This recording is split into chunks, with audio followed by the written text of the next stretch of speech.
and a welcome here to Wake Up Call with Dan Tortora, where sports truly meets that thing called life. Appreciate you being here with us every Monday through Friday from 9 a.m. to 11 a.m. Eastern Time. Appreciate your patience here this morning, and thank you for being with us up and down the East Coast, the Midwest, the West Coast, and all around the globe on youtube.com/wakeupcalldt, as well as on facebook.com/wakeupcalldt, and on wakeupcalldt.podbean.com. So however you're connected with the show, thank you so much for tuning in to Wake Up Call Monday through Friday from 9 a.m. to 11 a.m. Eastern Time. Truly can't thank you enough for being here with us inside of the Great Lakes Honda City studios, and very happy to be connected with Great Lakes Honda City as our exclusive studio partner.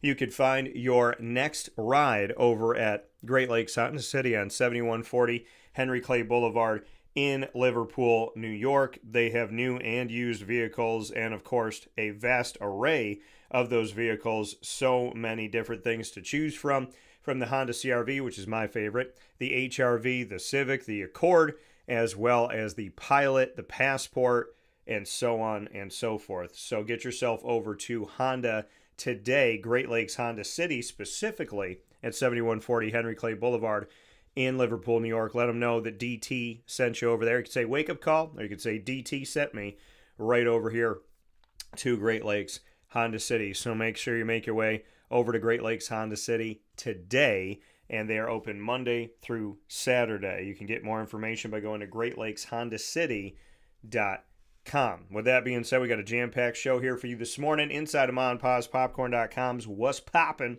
We have the Annoying Moment of the Week, proudly presented by Carvel DeWitt, which will be coming up first. Then we have Lead, Learn, Evolve, Adlib, and Deliver is the acronym, proudly presented by Chick-fil-A Cicero, where we'll be talking about the topic, a new year can bring what? What does a new year bring? So we'll get into that. And of course, thanks to Chick-fil-A Cicero, and of course, the wonderful, amazing, and incomparable Jimmer Sikowski and his entire staff at Chick-fil-A Cicero. Top Dog of the Week comes to you, proudly presented by the wonderful team at Canine Camp Dog Daycare and Canine Kampground Dog Boarding, the only place that I would suggest you bring your dog for long and short-term care. They're both in East Syracuse. You can get more information on Canine Camp Dog Daycare by going to k-9kamp.com or calling 315-437-7110. And the Kampground Dog Boarding for longer-term care for your dog, where every dog gets a cabin. Definitely got to call there because they fill up quick. That's KAMP.ground.com. And you can get in touch with them at 315-299-4013. That's 315-299-4013. So make sure you get in touch with them. Got a little surprise with the Top Dog of the Week this week. And also, right there at the top of hour number 2, we have Stewart Flaherty joining the broadcast. Stewart Flaherty was just announced as the new head coach of the men's soccer program at Bryant Stratton College of Syracuse, a soccer program that's won multiple national championships. Stewart Flaherty has had experience at the NCAA Division I, II, and III level, as well as the professional ranks with the Michigan Stars, and won a championship with the Stars back in 2022, just a few years ago. So very excited to have Stewart Flaherty joining us and joining Bryant Stratton College of Syracuse. We broke the story exclusively of Stewart Flaherty's hiring, and now we'll have Stewart Flaherty on the broadcast as the exclusive first interview since he accepted the position at Bryant Stratton College of Syracuse. So very excited about that. And then we'll round out the show at 10:30 a.m. Eastern Time with Nate Trout, Big Nate, joining the broadcast to talk with me about Syracuse's 2024 season, Fran Brown and the team moving forward, and the excitement as an alum of the program, a kicker alum of this program. Nate Trout, fantastic person, and so excited. My favorite kicker growing up. He's going to be on the show to round out this week and talk with us about his thoughts on Syracuse Orange football's current status. So, with that being said, plenty coming up here in the Great Lakes Honda City Studios. Let's start everything off with the annoying moment of the week. Dan Tortora proudly brings you... Is that for real? Are you kidding me? The annoying moment of the week. I really, honestly, I don't know how to respond to this. Presented by Carvel DeWitt, 4322 East Genesee Street. It's what happy tastes like. Do you have to be that crazy? I guess so. The annoying moment of the week. I love that intro, and I want to thank Cicero for the work that he did with that intro and really putting together and bringing to life my vision for what I wanted that to sound like. So shout out to you, Nick, for the work that you've done, and I hope that you're doing well, brother. God bless you, as always. The annoying moment of the week here on Wake Up Call with Dan Tortora, where sports meets life. Man, there's a lot of different places, and I know I've said this before, but there's a lot of different places where I can go with the annoying moment of the week. I'm going to go to one of the things that I think about here that my phone just did yesterday. My phone does whatever it wants to do. I can't trust my voice text on my phone. I can't. I told my mom, she was meeting me at a restaurant yesterday, and I said, I'm about to pull in, and my phone wrote to her, I'm about to call Aaron. So my mom got there, she goes, who's Aaron? And I was like, I don't know. I mean, I think I know that it went into my contacts because it spelled Aaron in a unique way.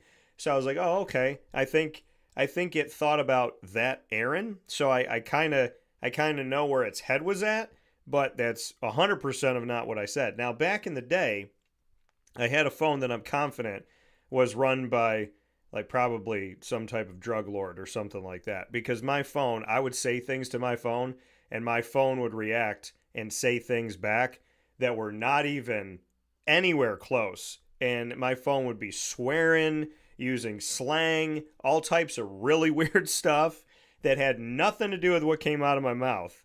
So it was shocking that my phone kind of responded the way that it responded. But I was like, okay, maybe this phone was owned by someone that had a little bit of a colorful past. I don't know.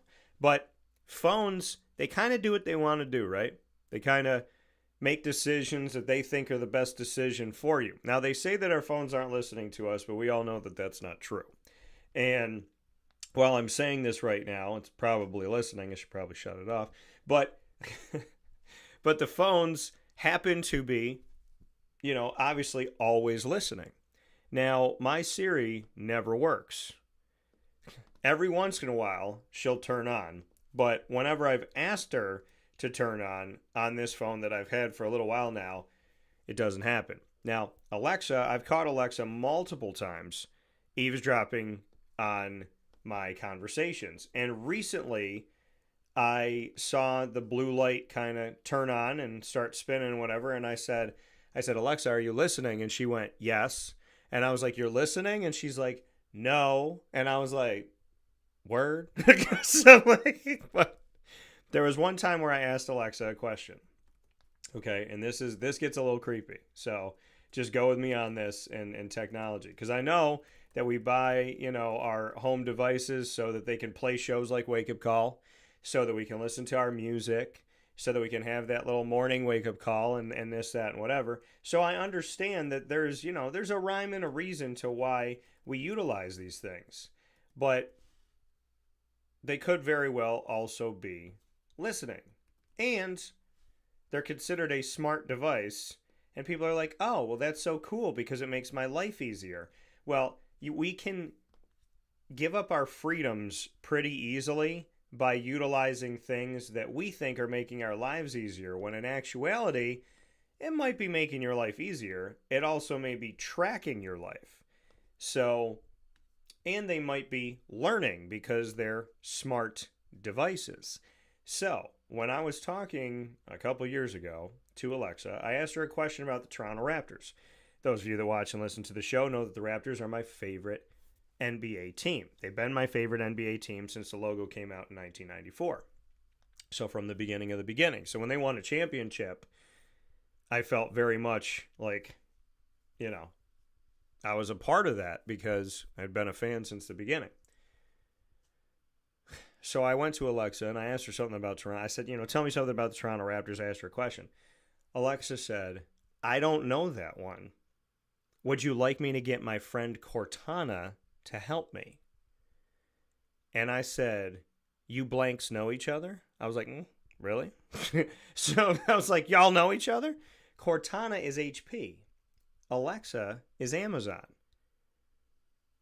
AI knowing of other AI in the universe enough to know that they exist and have a means of contacting them. And then I thought to myself, I said, y'all hate Siri? Why you don't ask me about Siri?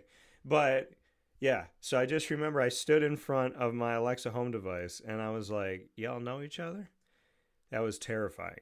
When she said, I don't know that one, would you like me to get my friend Cortana? Two totally different companies, but they know of each other. And that's why they call it artificial intelligence, because it continues to gain knowledge, right? What do these things typically say to us? We're learning your behavior. Help me to learn about you. Help me to learn your voice. Help me to learn what you like. Help me to learn what you listen to. Help me to learn what groceries you buy. I don't want you to know. See, but that's the thing. In America, we give up our freedom a lot. We fought for this freedom just to give it up, to make life easier, right? Because there's so much going on and we're so busy and we're constantly working and da-da-da-da-da. We got kids, we got this, we got the schools, and we got our job, and you gotta mow the lawn, and you gotta shovel the snow, and you gotta do, So there's all these different things that are going on that we like when our lives are made easier. But, if you have a friend that's like really, really into technology, that's like all about the technology all the time, you kind of want to pull them aside and go, hey, I know you like all this stuff and it's hip and it's fun, but it also seems very like one day if it just switches off, it's like it's got your credit card, it's got your voice. There's all these things when it comes to identity theft, which is so high now. I talked to a bank and they're like, yeah, we deal with it pretty much every day. Every day. It's insane. So we got to be careful. We got to be smart. And all I'm saying is, when you talk to your Alexa or Google Home device and you're playing Wake Up Call with Dan Tortora, if you ask them a question and they start talking about each other, all I'm saying is just laugh to yourself, go, Dan was right, and then pull the plug out of the wall. So that's one of my annoying moments of the week. Oh my goodness. My other annoying moment of the week would have to do with,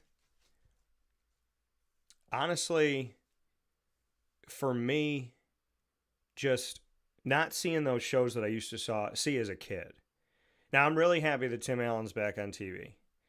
And, because Tim Allen, he's more conservative. You don't see a lot of those sitcoms on here. Well, I shouldn't say you don't see a lot of those sitcoms, but you don't see people that are like more, you see more liberal than conservative. You don't see a balance. I think a balance of ideas can be healthy. I also think common sense is important. And Tim Allen seems like a very I don't even want to say conservative, he's more common sense. And he calls out a lot of things. And I loved Home Improvement growing up. And I really like Last Man Standing. So Switching Gears is the new show, and it's on ABC, and I really enjoy it. I miss the family values. I miss the shows that I had when I was a kid. The things that taught you something. Not the things that sought to control you and make you think things, because that's a different way.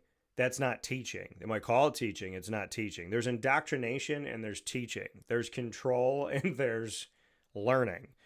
And Family Matters, Full House, Boy Meets World, I still go back to those shows. I'm 39 years old, and when I want to watch a show and I want to learn something and I want to get in my feelings and I want to laugh and I want to think about my family or my friends, I watch Boy Meets World. I watch Family Matters. I watch Step by Step. I watch Full House. I watch Perfect Strangers. Because those shows really, they taught you about friendship and they taught you about family. And, the show Friends. And I miss that we don't have that stuff.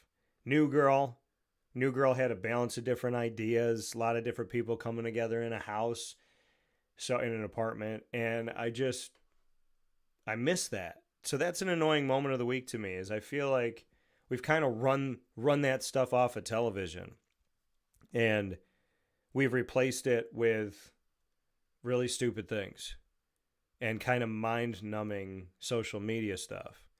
And I'd love for the youth of today to see a Boy Meets World, to see a Family Matters, to see a show that had a lesson every broadcast about how do you deal with law enforcement? How do you talk to them? What happens when they do something wrong? What happens when they do something right? What happens when they're wrong? What happens when you're wrong? Instead of people thinking that law enforcement's 100% wrong and they're always right, right? Sometimes if you go 100 in a 30 and you get pulled over, it's not because the cops are profiling you. It's because you went 70 over the speed limit. And I mean, if they profile you after that, that's another story. But, I was raised to respect cops. But there's an episode of Family Matters where, Eddie Winslow gets harassed by a cop. And Carl Winslow is a cop. And Carl is defending the police. And he's not listening to his son. And then he realizes there's something wrong here. And then he apologized to his son. And they figure things out. And there's an emotional moment. But Carl Winslow's a cop every episode. You know what I mean? So it's like there's that one episode where there was a bad cop. And then there's all these other episodes of him being a police officer and being proud to be. When he's put himself in harm's way to protect people. And we've lost our respect for law enforcement. There's the family. They're like these. Full House would sit at the dinner table. Family Matters would sit at the dinner table. Boy Meets World would sit at the dinner table. Step by Step would sit at the dinner table. All those shows had them breaking bread together. Kids don't see that. Families don't necessarily eat together. And a family that eats together, in my opinion, has a better chance of staying together, praying together, working things out, knowing about each other, staying out of trouble. There's a lot to be said about spending time together. And that doesn't mean everybody's sitting on the couch with their phone in their hand, not looking at each other or talking to each other. Because you're in the same room, but are you in the same room? So I miss those family value shows, and I feel like we need to bring those back. And as long as Tim Allen's on television, I feel good that we have something. But I miss sitting down with my family. And that was another thing that would bring families together, is I would sit with my mom and dad. And we would specifically go to dinner at like 5:30 to make sure we got home for TGIF on Fridays. And we had to get home by 8 o'clock because Boy Meets World was first. And it was my favorite show. And arguably, still my favorite show. So, I remember one day being in the car and we were rushing to get home, and my mom and I were like freaking. We're like, we're not going to get there. And we're looking at my dad, and my dad's like trying to get home safely. And it's like, we couldn't get home at 8:03, couldn't get home at 8:01, had to get home at 8 o'clock. And I still remember, us trying to get home and my parents really wanting to get home so that we could all watch it together. And I just feel like if you put on a sitcom today with family values, and you talked about cell phones, and you talked about screen time, and you spoke about social media, and you spoke about, sexual behavior, right? Things going on, because in this world that we live in, kids are seeing that stuff way too early. And so, to have a conversation about dad sees something on his daughter's phone and he talks to his wife, and then they sit down and they talk to her about the importance of this, and that. Like, I just feel like there's so many things that we could be teaching. And a lot of that stuff that my parents taught me was echoed in these shows. And I think if parents start to parent and shows help to echo, then maybe we got a fighting chance of turning some people back toward God, or toward God for the first time. Maybe we got a chance of keeping some kids off the streets. Maybe we got a chance of changing some minds and hearts in a positive manner. And maybe we will stop essentially building human robots and human zombies that just kind of look at their phone and like almost fall into the well because they're not paying attention. and have these values that come out. There's a lot of good people in this world, and there's a lot of good young kids in this world. Dan, how do you know that? Because I work with them. You know, we do these shows every month in the community, my community, here in Central and Upstate New York, and to a lot of you, your community. And I talk with these kids and I sit with these kids. I know that there's really good parents here in Central and Upstate New York. And I don't want you to be afraid to raise your kids. I don't want you to be afraid to tell your kids the truth. I don't want you to be afraid to tell your kids the values. I don't want you to be afraid to tell your kids to put their phone down. I don't want you to be afraid to tell them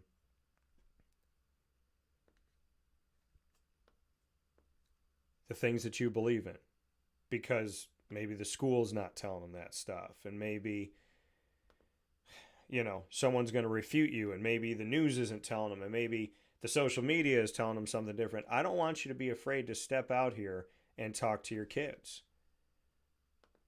and to parent them. They're not always going to like you, okay? There were times I got really frustrated with my parents.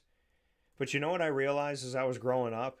My parents were teaching me how to deal with life. My parents were teaching me how to know that I'm not always going to get what I want all the time. My parents were teaching me how to fight for what I wanted, how to believe in what I want, how to stand up for myself, even when the rest of the world is telling me to shut up, when I can open my mouth and believe in myself and believe in what's important to me. My parents taught me how to stand on my own. My parents from birth have been teaching me how to live when they're not around, how to handle life when I'm away from home. My parents taught me how to be responsible. They taught me the values. When I'm late, I feel bad. And I go back to being a kid. My parents teach me, don't be late. There's a lot of things that I think about when it comes to my family, when it comes to the values that they taught me. And I'm grateful. And I just feel like we're missing those things in our own homes right now. And I think that we're missing those things in our home right now. And I think we're missing those things on television right now. I think the media has really fought to control us instead of teach us. Instead of letting us make our own decisions and presenting the factual information. The news is about presenting the facts, right? And letting you form an opinion instead of telling you that an opinion is fact. Well, you have to believe this. Well, you have to trust that. You have to know that. I believe in God. I've never told you you have to believe in God. I do. I would hope you do.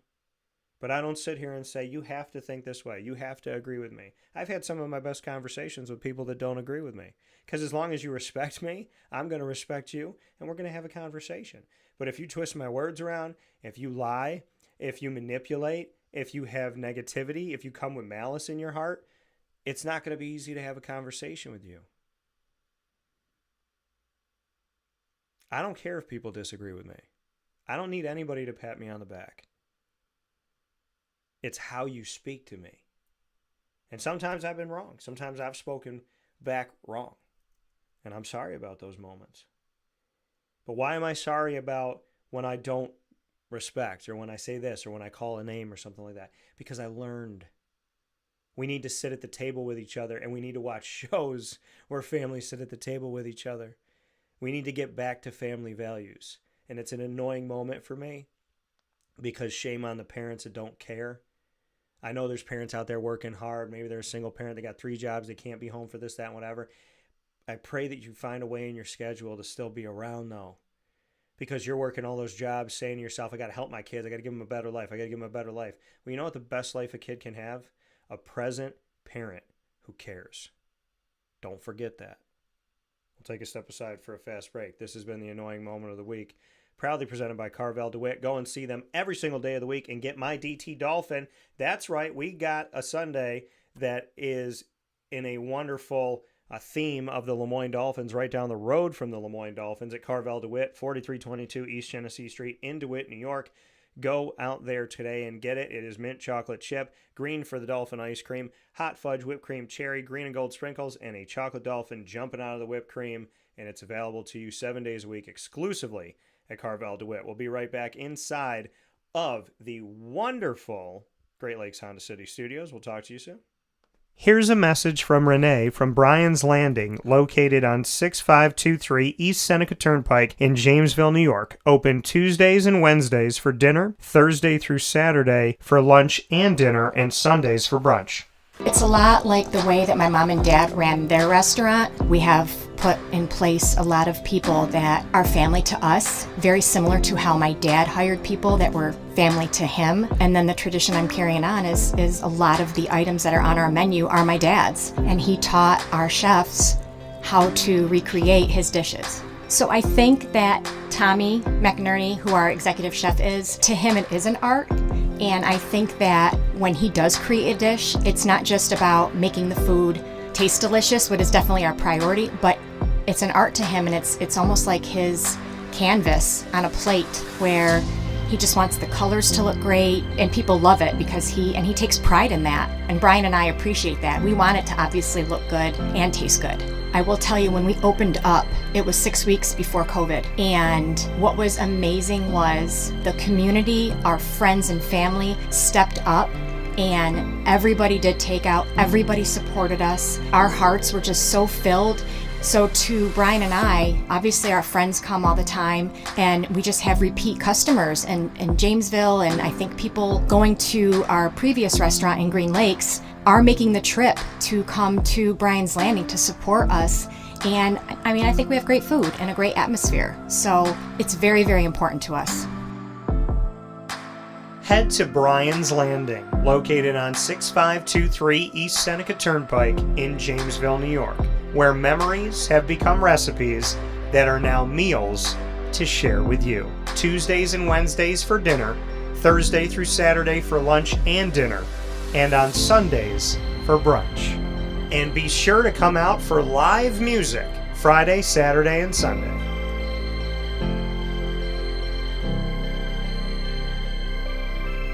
Here is a special message from Brian Bruno, owner of Servomation Refreshments Incorporated. I grew up in the family business, had the experience of working for a national food service company with thousands of employees, and as much as I enjoyed the experience I had, there was something about, owning my own company and being able to change the things I saw wrong with the industry firsthand, which is why I moved back to my hometown in Canastota, New York, to launch Servomation. It was back in 2007. When we first started the business in 2007, really you didn't find any machines with credit card readers. There was a lack of variety in machines. You got stuck with basically whatever the vending company wanted to sell that day. There's a lot of inefficiencies in the business, and those were all things that we saw as opportunities, both from a customer level to improve and from an operating level to be more efficient. We've really been at the forefront of introducing retail technology into our space. We were doing self-checkout back in 2009 before it really became a national phenomenon. The whole point of it isn't to just improve the customer experience. It's to make it feel more like a retail environment where people don't have to be afraid of what they're buying behind glass. They don't have to be afraid of not being able to see the ingredients of the packages. It was an easy transaction from that standpoint.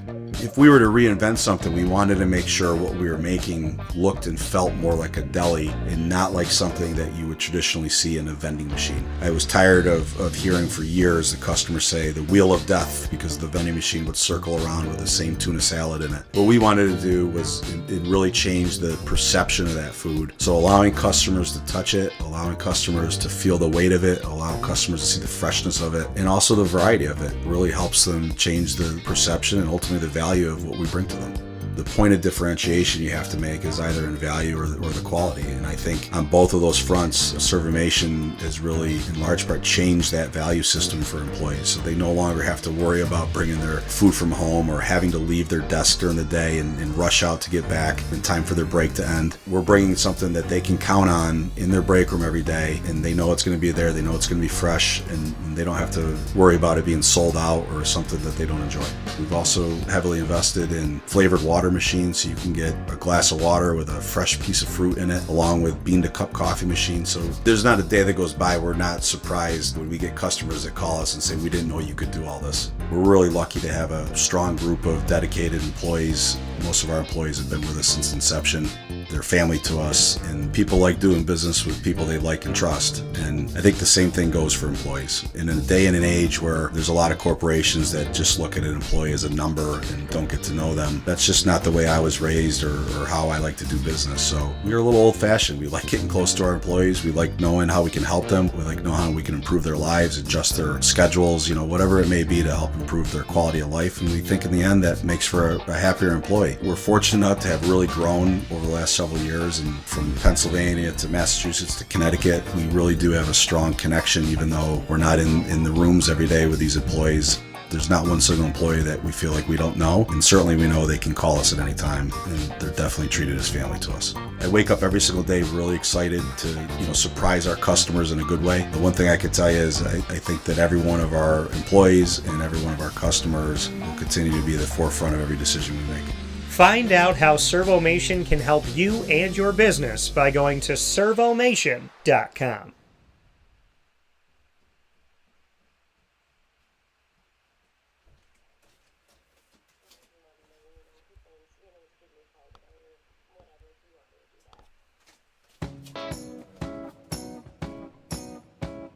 In these unique times, there are those in our community that give us a sense of normalcy and positivity. Pizza Man on 50 Oswego Street in Baldwinsville has been here for you for over 35 years and is here now. Call 315-638-1234 or order online at pizzamanbville.com to bring those familiar tastes into your home. And remember to come see our monthly on-site broadcasts centered around the community and our Baldwinsville Bees. Pizza Man in Baldwinsville. Any way you slice it, they are always here for you.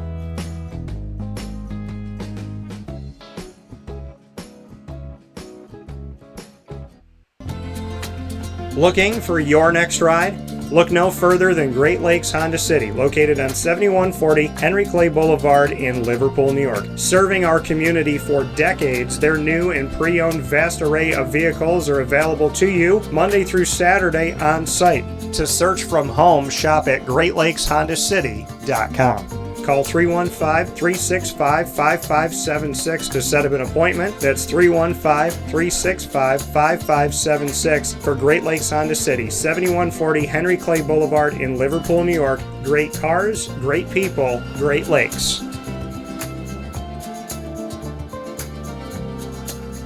All right, you need to come out here and get yourself the Brooklyn Pickle. I was talking about this with one of my buddies. I was like, yo, there's no better sandwich in the state of New York than the Brooklyn Pickle. And now that I found out that they're going down to North Carolina, we are taking over your taste buds everywhere you are, wherever you're going to be. You need to get yourself out to the Brooklyn Pickle. Pinehurst, you just realized that you found yourself the best sandwich shop that you're ever going to have. This is a glorious moment. It's a blessing to your community.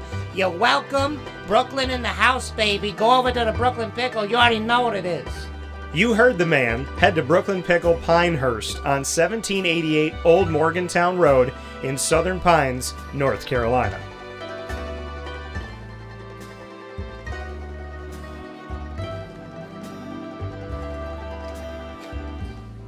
And a welcome back here on Wake Up Call with Dan Tortora, where sports meets life inside the Great Lakes Honda City studios.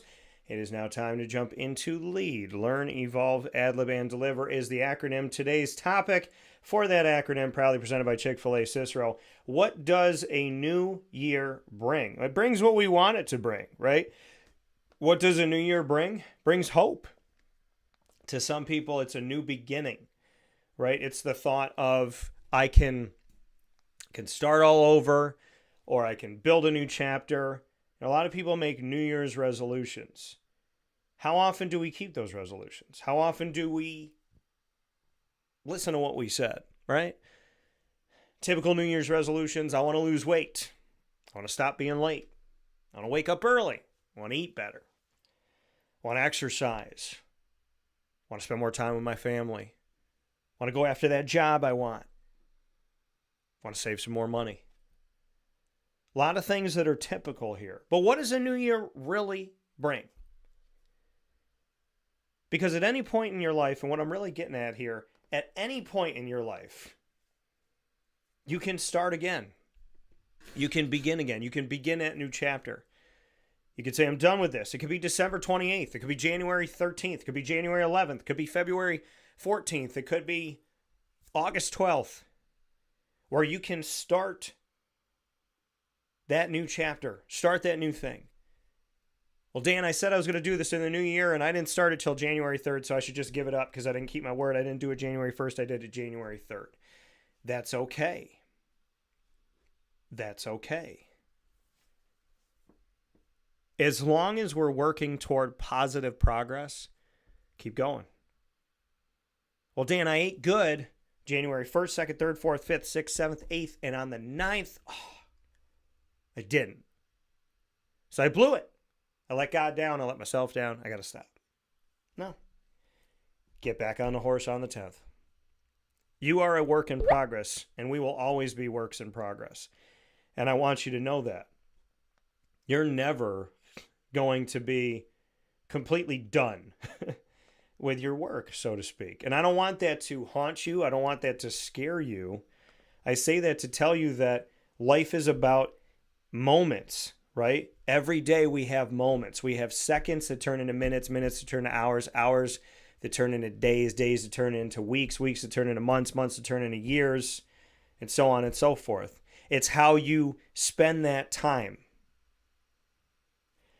And it's about being cognizant. Okay, I want to lose weight, but I'm not exercising and I'm not eating right. Well, I did it on Monday. I did it on Tuesday. I didn't do it on Wednesday. I did it on Thursday. I didn't do it on Friday. I didn't do it on Saturday, so I got to quit. No. I didn't keep my New Year's resolution, Dan. I did it a few days. Keep going. Keep going. Because we have opportunities in our lives to make positive change, and you're not going to be perfect. You're going to have those moments. Dan, I said in the new year I'm going to be positive, but I was negative today. So I guess I blew it. And then you start to compound that and go negative. No, that's the devil speak. That's devil talking. That ain't God. Devil's waiting for you to make a mistake so you can hate on yourself so then you can spiral downward and stay with him at the bottom, not rise to the top and be with God. So stay positive, stay focused, and think about the things you want in your life and then go chase them. Think about the things that matter to you and then go get them. Because a championship is not built in a season. A championship is not built in 5 practices. A championship is not built in a game or 2. A championship is not built in one statement. It's built over time. It's built over time. Super Bowl champions will tell you, we didn't win this year. We had to go through those last 2 years to hoist the trophy this time. MLS Cup, they're not going to, oh yeah, we were a great team. We were a great team from our institution. We had all the right players. We made all the right decisions when we were an expansion team, and that was it. It takes time. It always takes time. And you're going to go through ebb and flow. I'm Italian and Spanish. I've had the blessing of seeing my homes of where my family originated from. I had the blessing of seeing them win World Cups, Euros. Beautiful. Amazing. Back to back. Right? I get to see Italy, then I get to see Spain. During COVID, when people were sitting at home, I got to see Italy win. It was incredible. Got to see Spain and Italy get to the Final Four. It was awesome. But Italy struggled after they won the World Cup in 2006. Spain wasn't always the best, right? Teams struggle. We struggle. People struggle. Families struggle. Schools. Communities. It's not about being perfect. It's about being determined. It's about being focused, and that when we trip, when we fall, that we get back up. So if you made a New Year's resolution and you didn't keep it every day or you didn't start it yet, it's never too late. Well, Dan, I broke the streak. Hey, shooters break streaks all the time, not because they don't care, not because it doesn't matter to them, but because sometimes a shot doesn't go in. And if you can come to me and tell me I made this resolution to myself and I didn't keep it and I need to keep it and it's important to me, then you're winning the battle. Because you think you lost because you broke the streak. I'm saying you're winning because you realized you broke the streak, you're upset that you broke the streak, and you're determined to not break it again. So whatever your New Year's resolution is, remember, you could start it on any day. You can start your new year when you want to. Your new chapter begins now. What are you going to write? And are you going to want to read it? That's what's important. Lead, learn, evolve, ad-lib, and deliver. Today's topic, what does a new year bring? Proudly presented by Chick-fil-A Cicero. That's how I check myself. I say at the end of my life, every day of my life, I'm writing a book. And God writes down every single thing that I've done. Every single thing that I've done. At the end of my life, am I going to want him to read that book back to me? Or am I going to be ashamed of that book and put my head in my hands and not be able to look at God when he's reading my book back to me? Think about that. When you're living your life today, think, if I was to sit at the end of my life and listen to God read my life back to me, would I be ashamed, proud, depressed, happy? You have no control over anything in this world except for yourself. So the one thing that you have control over, be smart, be good, be kind. So that when your book is written and that last period is put there, or exclamation point, make sure at the end of the life, of your life, it's not it's a ... or it's an exclamation point, not a question mark, but excitement. I lived. I wasn't perfect, but I lived. I gave it all. And when I fell, I got back up. And when people pushed me, I got back up. And when I pushed myself down, I got back up. Write a book that you want to read. Be good to each other. Please. With that being said, Stewart Flaherty is here in our queue and ready to go here on Wake Up Call with Dan Tortora, where sports meets life. If Stu can hear me here in the background, there we go. I want him to turn this on because Stu doesn't know that this is about to happen, but I'm doing this. Brooke knows, Stu, so sorry I didn't tell you. But this is what's coming up here. Stewart Flaherty, as you know, folks, was named the new head coach of the men's soccer program at Bryant Stratton College of Syracuse. We got to break the story as their exclusive multimedia marketing partner, and you can read it on wakeupcalldt.com and find it on all of our social media, Facebook at wakeupcalldt, X at calldt, and Instagram at wakeupcall_DT. Following that exclusive breaking news of Stewart Flaherty becoming the new leader of Bryant Stratton College of Syracuse men's soccer, we now have the exclusive first interview since he accepted that position, but he doesn't know that I'm doing this too. Every single week, we announce our top dog of the week. We honor a person, an organization, a team, an institution. We spotlight someone or some group that we're very excited about for what they're doing, for what's to come, for our hopes and our positivity toward the present and the future. Top Dog of the Week is proudly presented by K9 Camp Dog Daycare and K9 Kampground Dog Boarding of East Syracuse, the place that I trust for you to bring your furry-loving friends for short and long-term care. Our Top Dog of the Week is to honor this week the hiring of Stewart Flaherty. I got to learn about his story from speaking with Coach Stu, from looking at his background and the wealth of experience and knowledge and expertise and wisdom that he has taken over time in the analysis world, in the psychology world, in the coaching realm, all these different ways of connecting with soccer. So not only is he our here today on the broadcast to have his exclusive first interview since accepting the job and our special guest today on Wake Up Call. But Stewart Flaherty is our top dog of the week. He didn't know that. Now he does. So with that being said, we're bringing Stewart Flaherty in here picture in picture with us.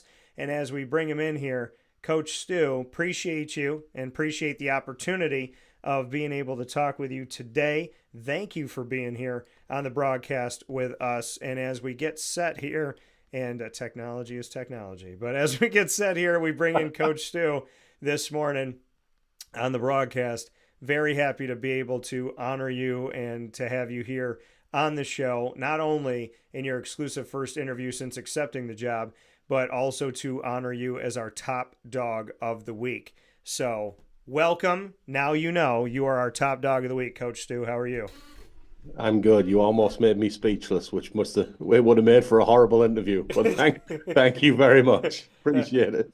Of course. I saw that, and I don't know if this was on purpose, but I know, I could see you in the queue here. And when I was talking about Italy and Spain winning World Cups, you took your picture off the screen. Were you swearing at me in the background? It wasn't appreciated. It wasn't. I did. You seen the Netflix documentary, The Final Attack on Wembley? Yeah. I actually watched that pretty recently. They made a documentary about when Italy won the final in London. And it's fascinating, actually. You don't realize the gravity of having to be for security for that kind of event, because what was going on around the stadium as the game was getting played was pretty mind-blowing, man. Yeah, and let everybody know, I mean, well, obviously we can hear your accent, but where you hail from? Middlesbrough, northeast England. It's a town primarily bent on coal, iron, steel mining. Home of Middlesbrough Football Club, second tier right now, but had a good run in the EPL. And yeah, that's where I was born and raised. So for you in England, I mean, obviously soccer is such a massive, and football as they call it overseas, has such a massive spotlight that it gets, right? And the beauty of this sport and everything that comes along with it historically. What can you say about being born and raised in England and what that did for you? There's a thought in my head that children are not born with having like a little baby bunny or a bear in their crib, that they're born with a soft soccer ball next to them. Is that fair to say? Not in my house, to be honest with you. Okay. No, my dad's favorite sport, he liked boxing, he liked fighting, he liked strongman, he liked American football, played American football. And my brother was more of a combat sports guy.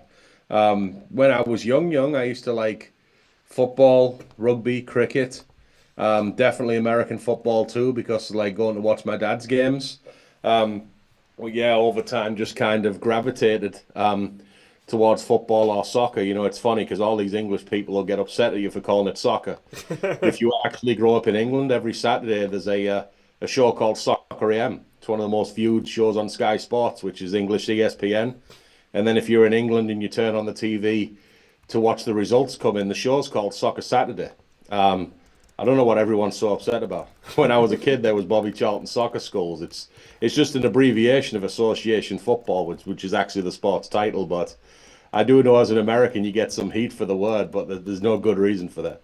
Yeah, and it is, because it's funny when you're talking to someone in the soccer realm, you want to say football, but you want to say football to them, but then when you're in America and you're having a conversation with a bunch of people, you're talking to soccer people and you're saying football for soccer, but then you're saying football for American football. So it goes back and forth, and I'm happy that you kind of painted that picture of, the name soccer is around in England in so many places, so you don't know why people get upset. Because my mentality was, if I go overseas and I don't call it football, is it one of those scenes where everybody stops drinking in the bar and everyone stares at the door? I think there's a lot of people in this world just want something to be upset about. True. But in the 60s in England and in the 50s, if you said football, you meant rugby. It was only the English national team winning the World Cup where soccer kind of become melted away. Bobby Charlton is in my mind the greatest English player ever, and his brand was Bobby Charlton Soccer Schools. But you know what it's like nowadays. We like to find something to get upset about and jump on somebody to show why we're better than them. It's not necessary. I was surprised to find out myself there is actually no sport called football. If you Google football, it's a family of invasion and territory sports: rugby football, Australian rules football, American gridiron football, and association football, which is soccer. Like, football's actually not a thing. There's no sport called football. Yeah, and it's crazy. I mean, and there's things like you said, people get upset today for the sake of being upset and trying to prove they're better than somebody else. I sat on a panel for immigration, and I was talking about, what was going on years and years ago. This was like back in 2007, I think. And so we had a historian, we had an immigration lawyer, and then I was just passionate about speaking on the subject. And I had done my research. No one was physically born on the land that became America. That the Native Americans they were the first to travel over here and to settle here. So I was sitting there that day saying to myself, there's certain points I want to make, and one of the points I want to make is, if you say everyone needs to go home, this is the land of the people that were born here, then we all have to leave. And nothing impacts perspective on the world like learning actual history, right? Yeah. History if you go to England, you'll find a very territorial island right now. But the fact is, England's been ran by invading, groups for a long, long time in history. The Vikings, the Romans, the Celtic warriors. Maybe there's some sort of subconscious paranoia that it's going to happen all over again. But there's nothing new about mass immigration in England. Yeah, and like you said, I mean, learning about history and the art of actually learning instead of just having a conversation and taking an opinion without being rooted in fact. Learning of your history, learning of the fact NCAA Division I, Division II, Division III, the professional ranks of the Michigan Stars, winning a championship. There's so many different places that you've been, and you've seen so many different things. When you compile that into who you are today, knowledge and wisdom-wise, what has it done for you? And I'm very careful to not call it levels, because I respect all different divisions of NCAA, so I don't like saying this is this level and this is this and this is that, because I came from a D3 school and I saw a ton of value in their soccer programs, men's and women's. So D1, D2, D3, professional, everything that you've done, what has that given you knowledge and wisdom-wise when we put it all in a pot and look at the coach that Bryant Stratton has today? Taught me what levels actually are, and it's nothing to do with soccer. I believe when you talk about levels, you're talking about levels of maturity. You're talking about levels of commitment and discipline to your vocation, which is soccer and football for these guys. You're talking about levels of awareness and spiritual awareness as a man.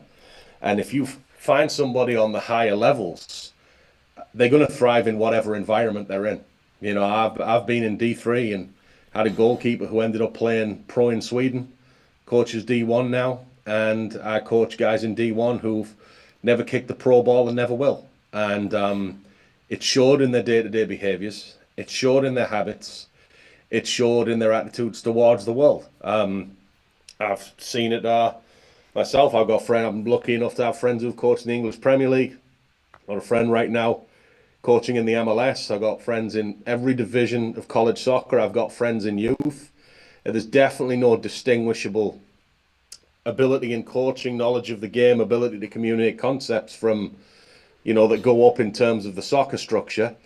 But there is very much a visible difference in coaching ability and ability to maximize the hand they've got on the levels they've reached within themselves and their levels of awareness of this world and their ability to connect with people. Because coaching is ultimately like a game of poker. If you inherit let's just use these two examples. If you inherit Syracuse and they won 20 games the next year and you win 10, that's not a good job. If you inherit Bryant Stratton and they won 10 games and you win 20, that is a good job. There's a similarity in coaching to poker where you get given the hand you're given, and you can maximize it. Different people can get very different results with exactly the same group of people and players. And my job at Bryant Stratton, and this is day 2, so I'm figuring it out, is find out what we are, who we are as individuals and as a group, and then make sure 12 months from now we're in a better place. And if I do that, I would like to think that would be somewhere between 10th and 15th time I've managed to do that in my coaching career. And Stewart, for you, biggest thing for me looking through that coaching career is that this was the next stop. And one of the things that you had stated, one of the quotes that you had given to me was that it was time, that you wanted to be on the field. You had an off the field role in scouting, but you wanted to be back on the field, back coaching. Why specifically Bryant Stratton? Because getting back on the field and coaching, like you said, could be D1, D2, D3, USCAA, could be youth, could be professionally. Why was Bryant Stratton Syracuse the right place for you? No, I'm not going to have the answer you want. I'm not going to be disingenuous and lie and tell you I sat in Middlesbrough and prayed to coach at Bryant Stratton. But it was more an evolution. I was very, very happy at the Michigan Stars. I took what was a step up level-wise. Again, back to that level, right? Only for it to be less fulfilling. And, Mark Lowry and Sean McCauley, they were very gracious to give me opportunities, experience, teach me a lot of things. But, when you're a scout and you're completely removed for the coaching, you realize you miss it. So it was a slow realization that I was going to get back into the game. I knew the winter would be the time. It would, like mid-fall, the pro teams are still in season, all the college teams are still in season. So we got to a point in December and I probably sent out 100 applications and many got ignored and many got responded to. I got a couple of no's and, the decision's made, but still now I'm getting replies from applications I submitted. But, I liked Brooke, I liked Mary, I came to visit. I saw a position where I would have influence, and this job I've got 10% concern and attention on what it is, and 90% concern and attention on what it can be.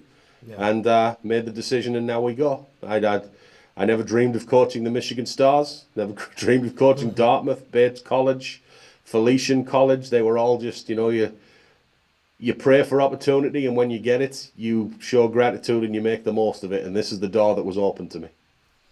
Well, and I love that. I'm happy that you're here with this opportunity because your passion comes through. For you, when we go back to the beginning for you, or maybe not even the beginning, but we know the guy that we're learning today, right? This community of Central and Upstate New York and beyond is learning more about Stewart Flaherty, Felician and Bates, and like you said, Dartmouth and the Michigan Stars. They know about Stewart Flaherty. What can you say about the mentors and the people that you've kind of looked to in your life that have helped you? Because we don't just get to where we are today without, having that community along the way. So who are some of those people that you were? Yeah, I've had to say mentor figures. I've had people who've been very gracious and showed me the kind of man and coach I want to be. And, I don't have the time and energy to name it, but you come across people where they show you what you don't want to be. But if you want names, Pat Snyder, George Yunchai, Mark Lowry, Sean McCauley, Kevin McHugh. These are all people who, Brooke Parrow now, Mary, they saw something in me. Yeah. They believed in me. They opened the door, and I believe it is now my responsibility. Every name there except Brooke and Mary, I believe I could look in the eye and say, you gave me an opportunity and I made it a good thing for you. And here to do it again. And for you, I know you said it's important to look at that team that you have, the student athletes that you have, and obviously they've been waiting and trying to figure out what's going to happen. I know you had an opportunity to meet with one of the leaders of this Bryant Stratton men's soccer team, and that being Johnny Zamore. What were your takeaways from sitting down with Johnny? He's a very nice kid. He's very enthusiastic. He's very passionate. How does he play under pressure? Don't know yet. Yeah. What's his consistency levels, discipline levels, energy levels? How does he bring a aggregate impact when we've been through the days in a good mood, bad mood, average mood? Don't know yet. So it would be a little bit disingenuous for me to get too deep, but there is a good man there in Johnny, and Brooke certainly believes in him. Look forward to finding out more. I think a lot of errors we make in life, and I'm talking some high-level people make these errors. If we meet people, we look at the surface, and then we project forward, and we're not very good at it. The NFL invests millions of dollars into their little psychological tests and their combine, and they get it wrong every single year. every single year. We have 8-month Caleb Williams is going to be the man. The Bears need him. Everyone needs to lose on purpose to get him. Jaden Daniels is the best. You know, you need to get a quarterback because of Patrick Mahomes, a guy picked 10th when we picked Trubisky 5th. You know, we never get it right. You can't project human performance. You can influence it, but you can't project it. We rewrite history after the fact and pretend we knew Tom Brady was coming. We didn't know Tom Brady was coming. We could not measure the consistency levels of Tom Brady over 10 to 15 years. There was no way to measure the radical diet changes he would make. There was no way to measure the obsessive attention to detail regardless of mood and situation. It's just not projectable. So it's better off if you provide the kind of example of things you want to see in people. You provide an environment, you teach them tactical clarity and give them, you know, the information they need, and then you help them move along their path in life on and off the field. Well, you know, what I enjoy about our conversation here, and you and I got to talk a little bit before today, is that Wake Up Call and everything I do with Dan Tortora Broadcast Media is so much about beyond the sport. And our tagline is where sports meets life. And we're talking about philosophical things. We're speaking on a different playing field than a lot of people look at. Like you said, you look at the surface and you project forward. For you, looking at the surface of this job, and like you said, I'd be lying to you if I said, like, this is the job that I was praying for. I put a bunch of things out here. This is the one that opened the door, and you felt right coming in with Brooke and Mary, and you've echoed that. As we go beyond the surface, as we get to know you, as you get to know the team, and as you step forward, the season that we just had here has finished up, but true coaches know that the season is never done. So what are those first steps for you as you've now stepped into Syracuse? Need to watch the games from last season. Need to find out why they're winning, why they're losing, see who's returning and what improvements they need to make. See who's not returning and who needs replacing, build a recruiting calendar, build a recruiting depth chart, structure the lifting a bit more than it is, see what we can do in terms of organized technical training, still familiarizing myself with the rules and the hours, try and get a couple of spring games in. Certainly don't want the next game I play to be with this team to be in August. I'll be coaching at the USL2 level in the summer and, you know, meeting with every player and trying to get them in the UPSL, NPSL, USL2 teams. Because, I mean, the one thing I know is there's a lot of, you know, words and a lot of ambitions and a lot of goals. And I hear pro soccer being thrown around this building. And if you want to do that, there is realities of how you need to train and play and live year round and, you know, doing well in 15 to 20 games in the fall, isn't it? So kind of setting, like I said, the structure and the everything in place for somebody to succeed. Now, whether they want to come along and give their all, show appreciation and make the most of it, that's going to be their decision. But we will have 28 people who do over however long that takes. And when it comes to recruiting, we know that Bryant Stratton College of Syracuse, throughout multiple programs, including men's soccer, has been willing to go around the world. You come from across the pond. When you look at recruiting for you, do you have pockets and areas where you feel like these have been great places? Yeah, I mean, I've got like areas I'll go. I've got like 17 friends in England and Scotland who run academies. So obviously the release players there.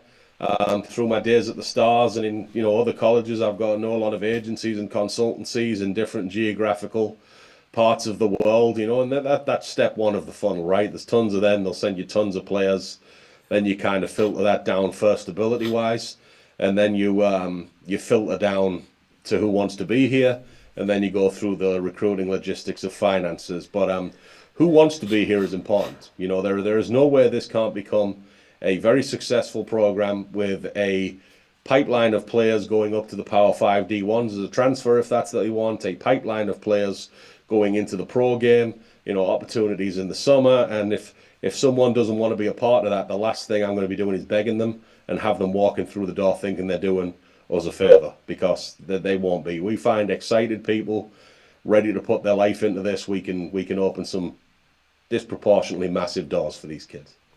What makes you believe when you talk about that and having the opportunity, Bryant Stratton College of Syracuse men's soccer, that this program can be a place if they want to transfer into the NCAA world? I mean, if I don't know if you doubting it there, but if there was a time in my life I was going to doubt that I can help guide a player to that pro level, you're about 10 years too late.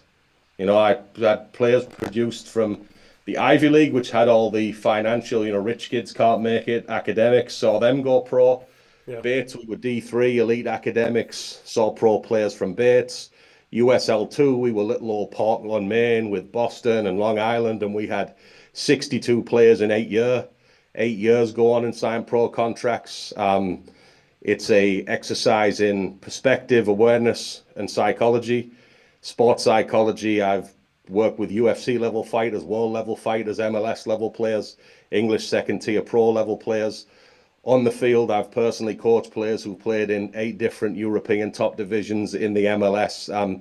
You're not going to be telling me now it can't be done because I've walked into the Bryant Stratton building.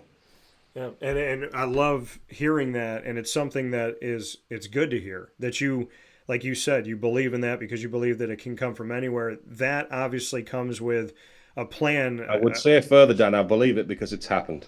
Yeah. Yeah.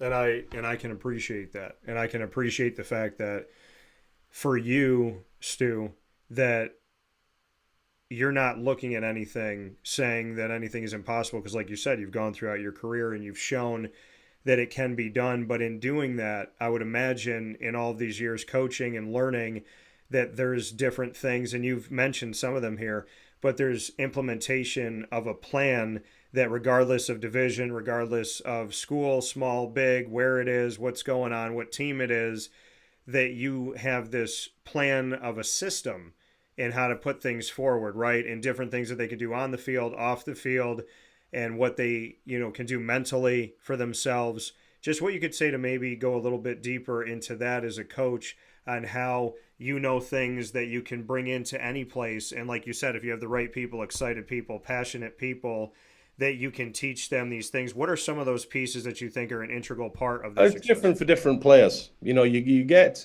incomplete puzzles when it comes to soccer players. You might get a great technical player who's simply unable to impact the game because his tactical awareness is not there. In that case, that kid, it's on-field application, it's video work, it's certain drills and instruction above and beyond other players. You might find an athletic player who technically is just not going to cut it as soon as he enters the higher level of the game, in which case it's going to be years of almost relentless focus and repetitive drills and extra thousands of reps year round to increase that technical part of the game. You might find people who look at the world wrong. It is not uncommon where we have this culture of anxiety where we push kids to make it as soon as they can, and then they think they have made it. And they walk in the door of a college having never coached a college game, and they think they're further along than they are. I would argue that's the most vulnerable player on earth to failing. If you can't accept where you are, you're never going to be able to find the discipline and the motivation to do the work required to get where you need to go. You think you're already there, you're done for. Some people need work, some people can't be fixed. If you come in at something 17, 18, 19-year-old with a worldview that's just skewed, sometimes the coaches have to make the decision to move on. Sometimes it's psychological aspects that can be malleable, like performance under stress, like dealing with anxiety, like more of an empowering worldview. You're not going to line up 10 players and the same thing's going to work for all of them. Now they are all going to follow the same rules. They are all going to live up to a basic standard, and they are all going to live with a certain level of respect. Because another thing that's underplayed in the college game is, if you want to say you want to play pro soccer or you want to go on and play after college, you're talking about people paying you to exist. And there's a lot of kids aspiring to that, and their current coach doesn't even want them around for free. So you have to really put some serious thought into what impact you have on a group. Because if you just walk through the door waiting for everyone to fix everything for you, I guarantee you're not that guy that's going to go do the things you want to do. So sometimes on the journey in college soccer, a kid goes from needing the program to lifting the program, and that's a beautiful thing. If they don't make that step during college, they tend not to reach their potential. Yeah. And I can tell you this, Coach, before we finish up here in this edition of the Bobcat Buzz, it's nice to go beyond all of these kind of surface level, like you talked about before, just seeing things on the surface and going beyond that and talking about all of this. You can tell that your passion goes far beyond the sport of soccer, far beyond the X's and O's, and goes into the passion of people. And I'm excited to see what that looks like at Bryant Stratton. Appreciate you. That coming from Stewart Flaherty here in the exclusive first interview since he accepted the job at Bryant Stratton College of Syracuse to lead the men's soccer program. Coach Stu, you get the final word. What you want to let the players and the community know about what's coming. Appreciate the opportunity. Appreciate the support. Everyone's been universally welcoming, and it is it's very much appreciated. But we haven't done anything yet. Look forward to starting. Well, thank you, Coach. I appreciate it. And thanks for the opportunity here this morning. Congratulations on being our top dog of the week, and I look forward to talking with you soon. I guess I have done one thing yet, right? I've won that award. All right, take care. Coming from Stewart Flaherty here on Wake Up Call with Dan Tortora, where sports truly meets that thing called life. I can honestly say that was a different interview. It was a different conversation. We're talking about psychology. We're talking about how people, what did he keep saying? How people look at the world. Not just about the X's and O's, not about what they know about the soccer field, not about their talents, but he kept going back to people's view of the world. You know, he's breaking down and the pieces of success. And one of those pieces he's saying is, how do you view things? How do you see things? What do you value? What makes you think that, you know, what is success to you? What is success to them? There's a lot in that conversation. And I'm looking forward to having more. Coach Stewart Flaherty, Bobcat Buzz, congratulations to him on being the new coach at Bryant Stratton College of Syracuse for men's soccer. And, of course, a hope for Bryant and Stratton as they step forward here on newfound success and building the family. Speaking of building the family, we have Nate Trout coming up here on Wake Up Call with Dan Tortora in just a few moments. We're awaiting Nate coming in here so that we can have a little conversation with Big Nate Trout here on Wake Up Call with Dan Tortora, where sports truly meets that thing called life. We are, of course, inside of the Great Lakes Honda City studios, and Honda City there for you, known as Honda City of Liverpool for many years. Great Lakes Honda City is their new branded name here, but still providing you an awesome opportunity for new and used vehicles of all different shapes and sizes, and just a wonderful place to go. It's the only dealership that I go to in the community to get my vehicles, so I don't just support them on the show, I support them in my life. Great Lakes Honda City, that's what we're about here on Wake Up Call with Dan Tortora. If you're not going to do it, then don't say it. So Great Lakes Honda City, thanks for what you do. Thank you for the vehicles that I have in my life. I love my new vehicle that I just picked up a couple months ago here. I got my 2025 Honda CR-V, and I love it. It's got a new look. It's the look in the front of it. It just looks like a mean old man vehicle. I love it. So very happy to have it. And speaking of happy to have this gentleman on the broadcast here joining me now, and that is Big Nate Trout here, picture in picture. Nate Trout, as you know, a longtime kicker of the Syracuse Orange, an alum of the Orange, and my favorite kicker growing up, not because we're picture in picture, but because my dad can attest to this. Big Nate's my favorite, and he knows this already, but I will never forget that day where I was sitting in the dome when I yelled out, "I love you, Nate," and the room got really quiet in the dome, so it was a lot louder than I thought it was going to be. But one of the best kickers that I've seen in general in my life, and my favorite Syracuse kicker. I do love my guys. I love Cole Murphy and Andre Schmidt. Of course, I love my guy Brady Denneberg, who's out in Minnesota now. But you know, I give big love to Nate Trout. He was my first favorite kicker at Syracuse. So, Big Nate, how we doing? All good, man. I'm glad to be on here again. It's been a couple years, so it's always fun to be on with you. You know, you're one of my favorite guys. I appreciate you having me on again. Absolutely, and I'm happy to have you here. When I was thinking about this here this morning, I was thinking, you know, who are those people that you can trust and rely on and know that's, going to be there for you no matter what. And you've always been. And, that goes to driving from Merritt Island to Orlando to do the show with me when we were down there at Hooters previewing the season and whatnot. So I just wanted to say, as I was reflecting on that going into today's show, thank you for being one of those friends that shows up, that calls up, that texts, that reaches out. In a lot of ways in my life, I've kind of been the person to instigate. I got to call, I got to text, I got to go. But you've been that person that has always shown me that you care. We never go too long without you reaching out and seeing how I'm doing. So I just want to say thank you for being somebody who reaches out, who gets in the car, and who goes the distance for a friend, because that is something in this world that I think is one of God's greatest gifts. So thank you for that. Yeah, no problem. And obviously the feeling's mutual. So just looking forward to being on here and talking some Syracuse football. Yeah, well, let's get into it. I want to get your thoughts. I mean, this 2024 season, Syracuse goes 10-3. It's the first time that they've gone. Well, it's the second time they've gone 10-3 since 2018, and it's the third time in the last 20 plus years that we've seen them get to double-digit wins. So Syracuse gets to 10-3. It's Fran Brown's first season as a head coach ever, and it's his first season as the Orange head coach. What were your takeaways from this 2024 season that you reflect on?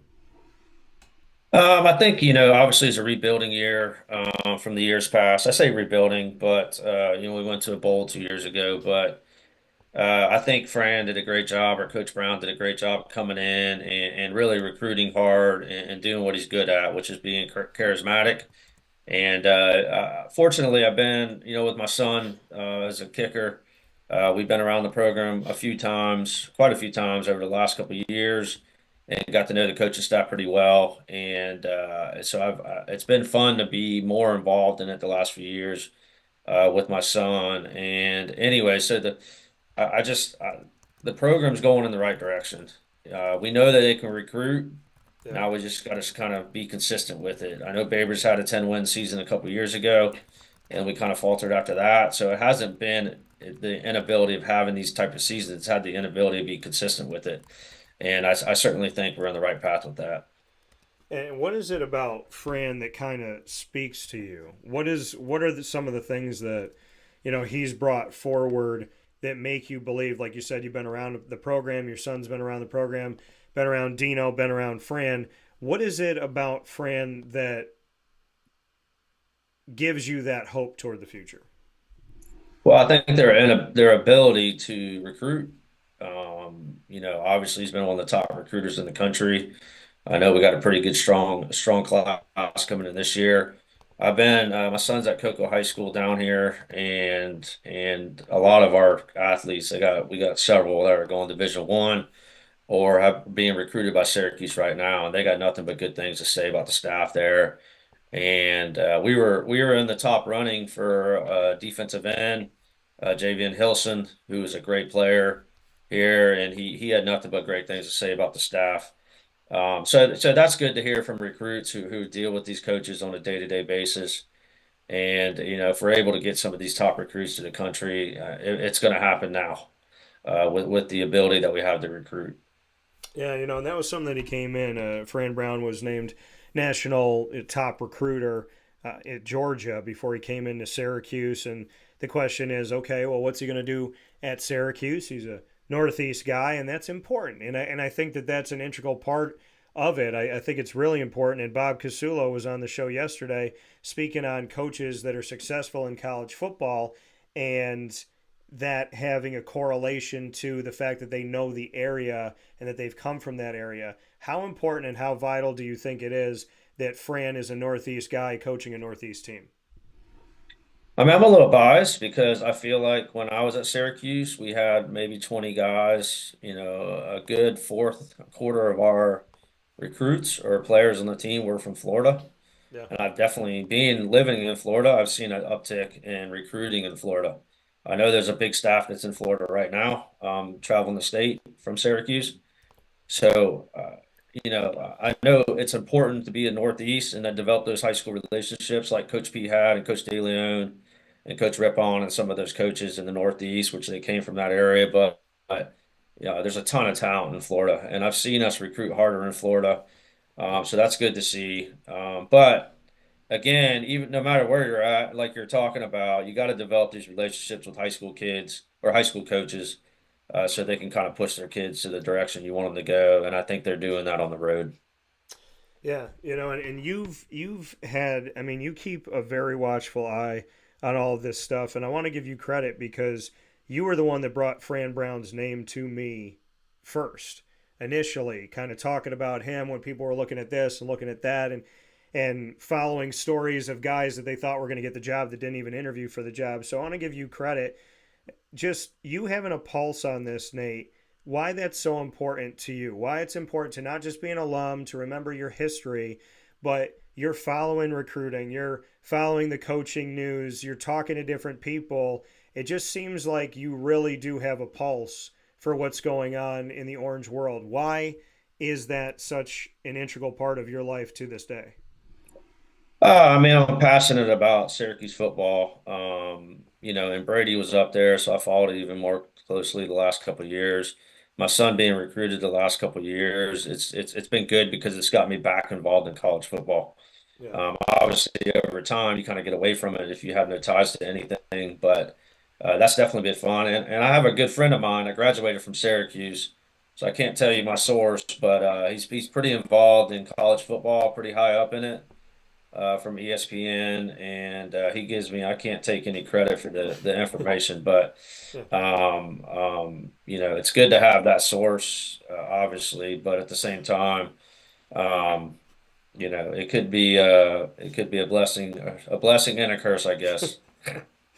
But he hasn't been wrong, so Yeah, well, he that's a must know good his thing. stuff. Here with Nate Trout here on Wake Up Call with Dan Tortora, Syracuse Orange kicker alum. Speaking of the 2024 season, Fran Brown. SU players go into the 2025 NFL draft. I said something recently here, and I'd been thinking it for a while, and I'd been having a lot of off the air conversations about it. And then I said it on the air, and I said, Syracuse fans, don't be mad at me about this because the reality is the reality. There's no clear cut quarterback in the 2025 NFL draft. And I don't mean this in a mean way by any stretch of the imagination. This is my opinion. This is not to say that these guys aren't talented. The two top quarterbacks that they're talking about, Shedeur Sanders and Cam Ward, I wouldn't draft either one of them if I had one of those early on picks. Honestly, arguably, and I'm not saying this because he was at Syracuse, I'm saying this because he ended the season above Carson Beck, above Nussmeier, above Ward, above Shedeur Sanders, and so on and so forth. And that being Kyle McCord in passing yards. He set the single season pass in one season at Syracuse. Not having been here before, not having worked with Fran, not having been in the system, he had more passing yards at Syracuse than any quarterback ever in a single season. He had more touchdowns at Syracuse than anybody in a single season. He had more single season passing yards in the ACC than any ACC quarterback that has ever played in the conference in a single year. That is Trevor Lawrence. That is Deshaun Watson, whose record he broke. That is Jameis Winston. That is Phillip Rivers. That is Russell Wilson, and so on and so forth. Arguably, to me, looking at this for many months now, just kind of thinking about it, especially more recently, Kyle McCord going into this draft could be the best quarterback. He could be drafted in the third or fourth round and end up being the best guy, especially for the value that they get him at. I'm not taking anything away from any other quarterback that's going out there. I'm just stating something that I believe in. Did I want to see him come back to Syracuse for my hometown? Of course. Did I want to be able to spend more time with him in my hometown? Of course. If I was his agent, I would have told him to go to the draft. And when I was thinking about this and looking at it, it's a shallow pool. It could become a deeper pool. But when I look at the quarterbacks and no clear-cut guy in 2025 for the NFL, to me, this is a perfect time for Kyle to go. And I think a lot of people, when they would really take a look at this pool, a look at what he's done, and a look at the opportunity in the NFL, would agree with me that as much as you want to see him in Orange again, I think this is a good time for him to go to the NFL. Yeah. Kyle, I had a chance to talk to Kyle a few times, and what a great kid. And I spent some time with his dad, one of my last trips up there this season, and a great family. very energetic, and obviously it was a blessing for him to come in. It's not usual for a kid, even like Cam Ward going to Miami for 1 year, McCord coming to Syracuse for 1 year, and having that kind of impact directly on a team for 1 year. And we were very, very fortunate to have him come in. But he's a great quarterback. He's been fun to watch this year. As far as his draft status, you know as well as I do, you never know what the NFL's thinking at a time. They got different intangibles that they're looking at. And, he's going to go through the process, and maybe he'll be able to improve on his draft status coming up here in the next couple months. But, there was a pretty good quarterback, I think, right? That was drafted in the 6th round from Michigan. Uh-huh. He ended up being a pretty good NFL quarterback, I would say. Yeah. And there's a lot of other stories. Russell Wilson was not a highly drafted pick. Mr. And ended Irrelevant, up starting Brock day Purdy. one. So, what's that? I said Mr. Irrelevant Brock Purdy. Yep, Brock Purdy. So, obviously, they're all over. They don't always get it right. And Kyle has the wherewithal, I think, to go in and compete from day one in the NFL. A lot of people say a lot of things, Nate. You and I know this. We've been around the block. Everybody says they're a good person, right? Everybody says they got it. Everybody says they can. A lot of people talk the talk, but very few people walk the walk. Fran came in and talked about what he wanted to do, what he saw, what he was going to lead with faith, bring the family together, bring alumni back, recruit locally, make sure that, they take care of the S, that block S, that he looks at that. He said that in our sit down in his office in our one-on-one. He said, I want to take care of that S and what that means. Marvin Harrison and Keith Bullock and Donovan McNabb and so on and so forth. So you heard the talk going into the season. How did Fran walk the walk, in your opinion, now that we're through this first one?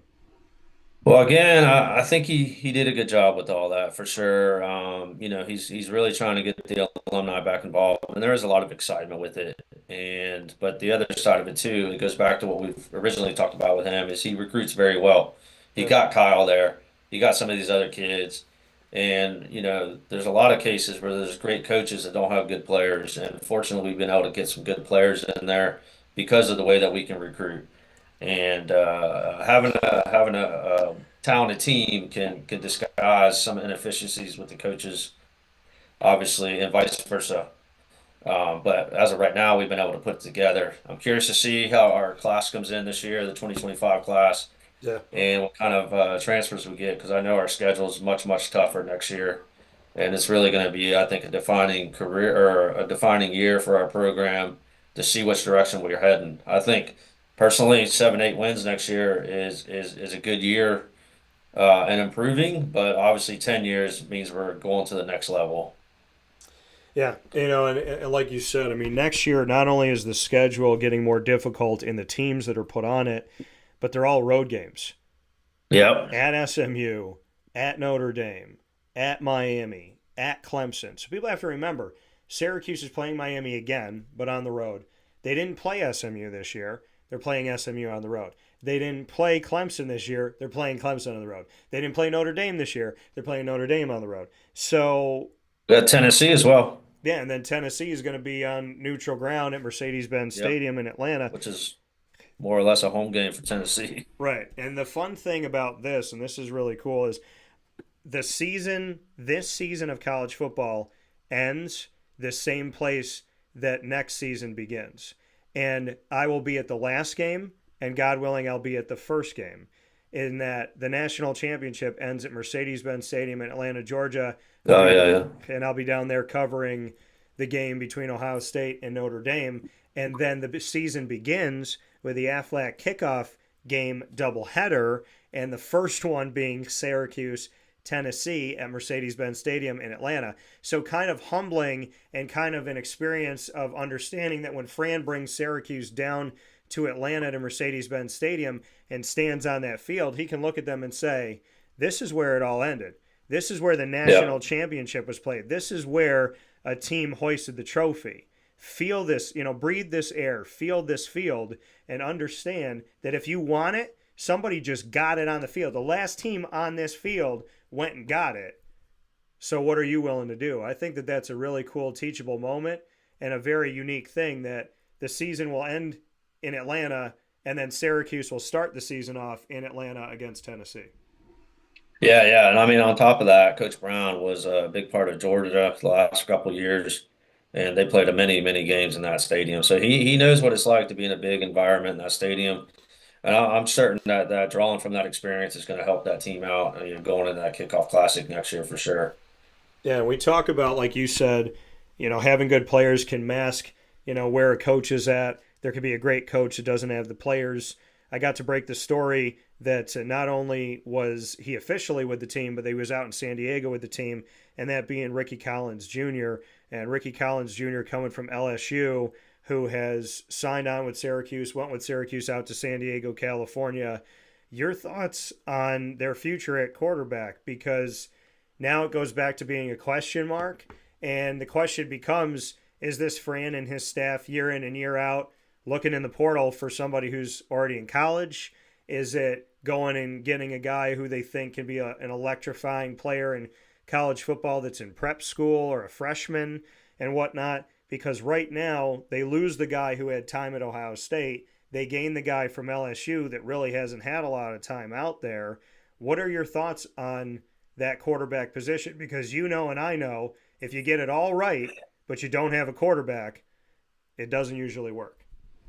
Yeah, I mean, obviously, like we talked about, it was for Kyle to come here is an unusual situation, along with like a Cam Ward at Miami. But if you look at Carson Beck going to Miami as well, I mean, there's a lot of talented quarterbacks out there, and maybe this next guy coming in from LSU is going to be one for us for several years. But right now, I'm sure that the coaching staff's on top of trying, which I think Coach Brown's doing, not just at a quarterback position, but overall, coming in and developing kids and seeing if we can't keep them here for the long term. But it's college football so difficult anymore with the portal, and the pressure of a freshman coming in to play right away is real. You could be asked to leave. You could be, a guy that's 23 years old could transfer in and take your position. So many different things are happening, and maybe college football will get a hold of it over the next couple of years. But right now, the situation is what it is. So, I think it's more than just a quarterback position, and we got to build up our defense as well. And I've seen some recruits coming in, so I'm looking forward to seeing how they produce over the next year. So for you, I mean, Nate, like you said, your son has been involved in this new form recruiting world. There's NIL, there's transfer portal, there's all this realignment going on, far different than when you were playing. You have a nephew out there as well. How have you seen it through their experience, knowing that your nephew's trying to pave his way, your son's trying to pave his way, and yet it is a far different landscape in collegiate athletics now? Well, I think you got to be ready all the time, and my nephew's a tribute to that. He was going in the redshirt and develop into the next punter there, and the punter ended up getting hurt and taking a redshirt year. And next thing I got a 17, just barely 18-year-old nephew who's punting in some pretty high level games, with FAMU, playing in front of 60, 70,000 people, and that's been a great experience to watch. With him, he did very well. He punted very well this year. He's still fairly new punter. He's only been doing it a couple of years, but he's got a ton of talent, and I'm looking forward to watching him. As far as my son's got a lot of talent as well. We're looking forward to seeing how he progresses, but he's got a great opportunity. He committed to Western Carolina. He's got a great opportunity to come in and start as a freshman and do some great things there and kind of see where his college football career. But in the end, I think I speak for my brother as well. We really just wanted to get a degree, graduate from college, and be successful people later on down the road. And if we can get some big time football in between, that's going to be great.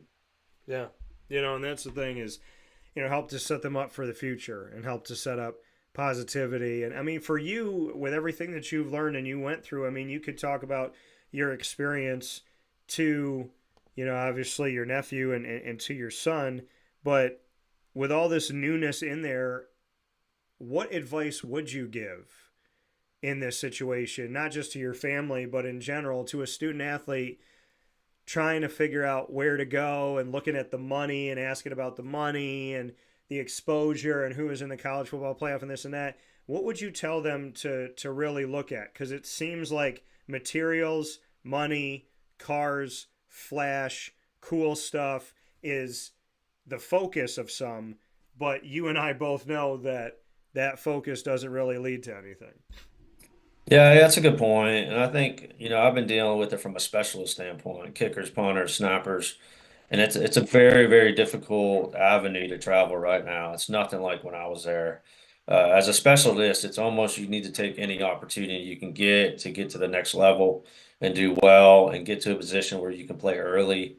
Yeah. There's so many different dynamics going on. And as far as any other player, I've been around Cocoa High School where our quarterback's going to Texas A&M. He was one of the best in the country. Our defensive ends in Missouri. Our wide receivers at Florida State. So these are guys that I've been involved in over the past couple of years or last year and see their recruiting process and the money that's rumored that they're getting thrown at them. And honestly, you just got to take the best opportunity and where you're most comfortable. It still comes down from what I experienced with them. The coaches, do they like them? Because every big program is offering money. Some are offering a little bit more than others, but the difference between that and maybe a ACC school and an SEC school is not night and day. It may be to some of those kids, but at the same time, it all comes down to the relationship with the coaches. And I know because I just experienced that going through with some of these very, very high level recruits over the last year. Yeah. And we'll see how it goes. Like you said, get some control over it and try to figure these things out. The good thing is that Syracuse is 10-3, moving toward a positive future. Fran Brown is now the winner of 2 awards here in his first year as a head coach and first year as the head coach of the Syracuse Orange. Nate, I know you got to get hopping. I know you got some work to do this morning, but I appreciate your time as always, and I look forward to talking with you soon, and you and I will continue this conversation in the not-too-distant future. I just want to congratulate you again, too, on 21 years, Dan. It's awesome, man. I'm happy with our relationship, and it's been fun to get to know you over the years. Yeah, it's been so talk soon. Great for me, man. So I appreciate you very much. The pleasure is mine, and I look forward to talking with you soon, and please say hi to the family for me. All right, buddy. Thanks. All right, take care. Coming from Nate Trout here on Wake Up Call with Dan Tortora, where sports truly meets that thing called life. We will take a step aside for a fast break. When we come back, we'll wrap up today's show. Hard to believe we're already to the end of the broadcast for today, but happy to be here with you, and thank you so much for being a part of it. We'll be back right after this inside of the Great Lakes Honda City Studios. Hi, this is Amy from Mother's Cupboard, home of the whole frittata. We are open daily 6 a.m. to 1:30 p.m. For takeout orders, call 315-432-0942 and tune in to Wake Up Call with Dan Tortora for our monthly food challenge and try our Wake Up Call signature menu item available 7 days a week. Here at Mother's Cupboard, we are Central New York, and it's our honor to serve you. Ma and Pa's Kettle Corn and Popcorn Factory remind us that every day is worth celebrating at 201 7th North Street in Liverpool, New York. Open Monday through Saturday in-store and always online at maandpaspopcorn.com. Serving our Central New York community and beyond, order anywhere, anytime at maandpaspopcorn.com. Stop in to get a tin at Ma and Pa's on 201 7th North Street in Liverpool, New York to get your half-price refills for the rest of your life.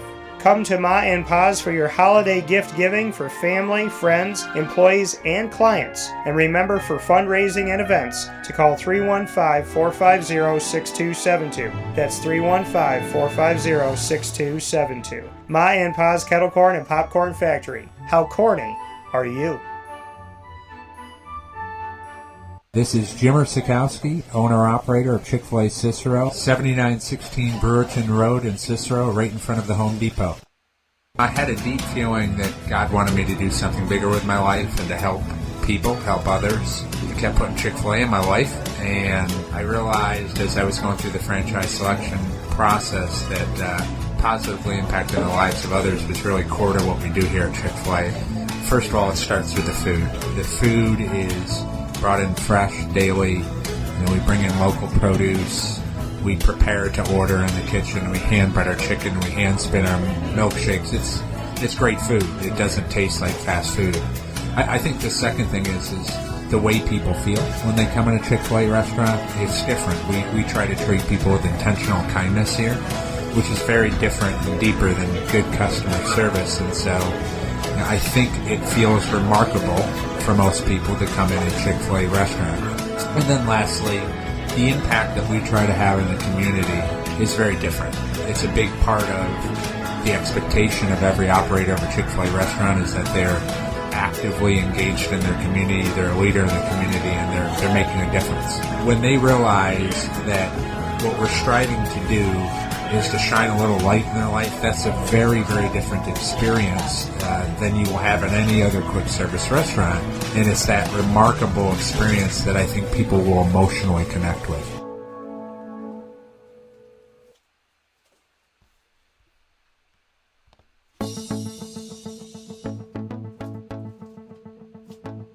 Avicoli's, located on the corner of Route 57 and Wetzel Road in Liverpool, New York, has been your trusted neighbor for decades. Located just steps from Liverpool High School, we're happy to have the Liverpool Warriors on-site, on-location broadcast at Avicoli's through Wake Up Call with Dan Tortora every single month, featuring student athletes, coaches, and administration throughout the year from Liverpool High School. Head out to Avicoli's today on the corner of Route 57 and Wetzel Road in Liverpool, New York, open Tuesday through Sunday for lunch, dinner, and drinks. We'd love to see you out there, and of course you can call them at 315-622-5100 for takeout, delivery, and catering. That's 315-622-5100, and also find them on myavicolis.com. That's myavicollis.com.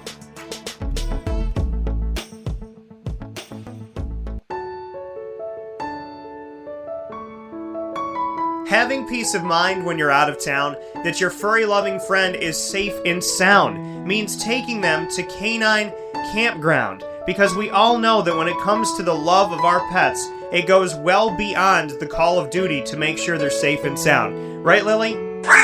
So take a ride to 242 Johnson Street in East Syracuse, New York, and see Canine Kampground and where your dog will be staying, in the classic cabin, the executive cabin, the grand cabin, or of course the luxury cabin, because if you know Lily, you know she loves luxury. Now you don't have to wait to the last minute to find a family member or a friend that'll take your dog for a few days. Call Canine Kampground at 315-299-4013. That's 315-299-4013. Their drop-off and pickup times are Monday through Sunday. Check K9Kampground.com for more information. That's the letter K, the number 9, and Kampground spelled with a K.com. K9Kampground.com. When you're going out of town, bring your dog to Canine Kampground.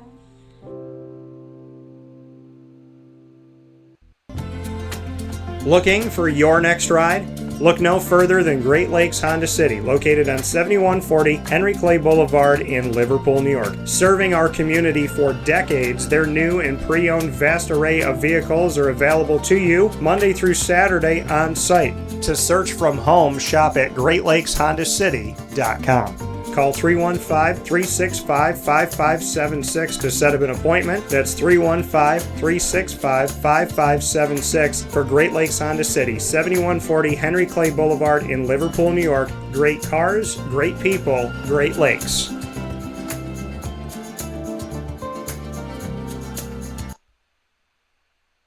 Carvel DeWitt, it's what happy tastes like. Do you know why? Because we make ice cream. Creamy, rich, flavorful ice cream. Not yogurt or iced milk like some of our competitors. Ice cream. Fresh, by hand, daily. For the calorie conscious, we have something new for you. Our new Carvelite. Same great flavor, creaminess, and texture of our regular ice cream with only 35 calories an ounce. So whether you want an ice cream cake, flying saucer, dasher, carvalanche, hard or soft ice cream, we will satisfy your craving with our fresh, handmade regular or new Carvelite ice cream. Carvel DeWitt. It's what happy tastes like.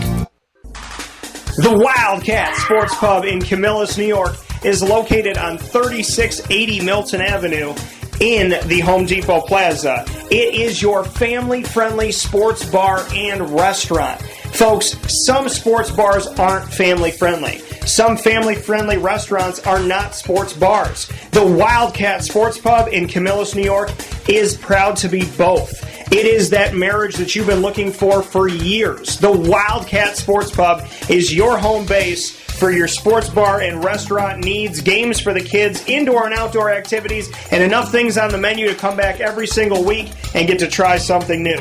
They're open Sundays from noon to 8 p.m., Monday through Wednesday, 11 a.m. to 11 p.m., and Thursday through Saturday from 11 a.m. to midnight. For reservations and party information, call 315-487-2222 for the Wildcat family-friendly sports pub and restaurant.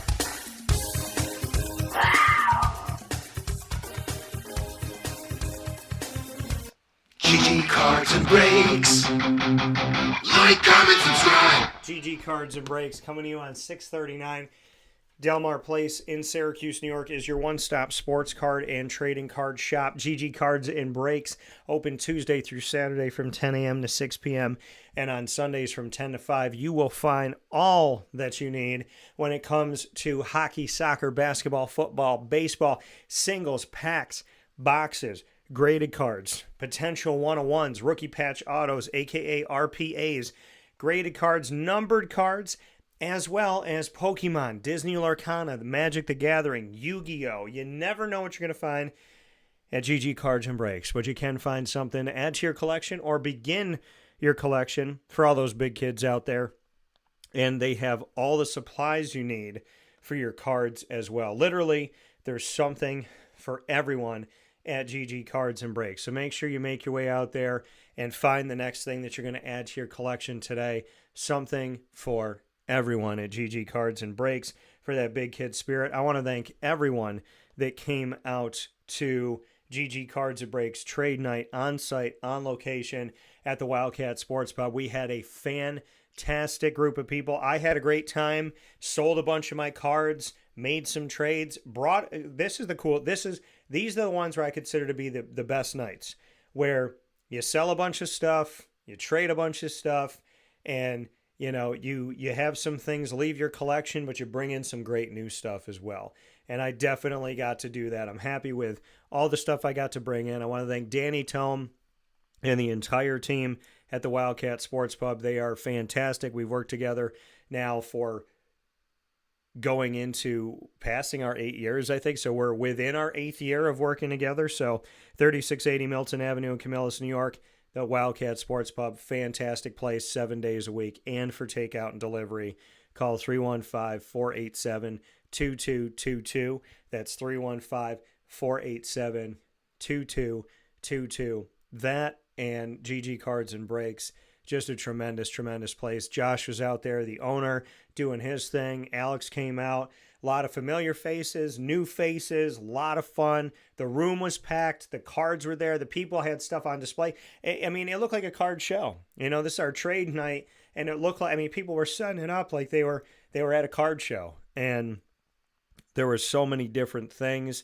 And I didn't even get to see everything, and I still saw a lot of great stuff. So I want to thank all the people that I got to meet. I want to shout out Adam from Merrick. Got to hear that Long Island accent, so shout out to Adam. Hope you're doing well, man, and to you and your family. To everybody that I got to hang out with and spend some time with, many thanks. Red, shout out to you for the hospitality. Just wonderful people in this trading card community, sports card community in Central and Upstate New York. And like I said, you'll find everything that you need. And what I mean by that is products are always changing. Different things are coming in, but you'll always find something fun. You'll always find something good to add to your collection. GG Cards and Breaks is open Tuesday through Sunday, and then we do these trade nights, and I love being partnered with the Wildcat of many years and GG Cards and Breaks here in year 2 together to be able to be a part of these nights and to have the fun that we get to have.